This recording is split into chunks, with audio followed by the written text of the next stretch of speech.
শীতকালের খুব ঠান্ডায় আহত হয়ে এক পাখি পথের ধারে বসেছিল। তার এই অসহায় অবস্থা দেখে একটি গরু তার উপর পায়খানা করে দিল। পাখিটি খুবই বিরক্ত হল।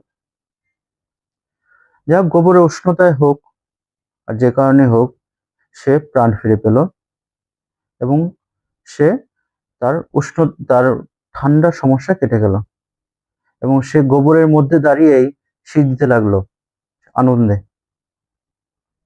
পাশ দিয়ে যাচ্ছিল একটি বিড়াল।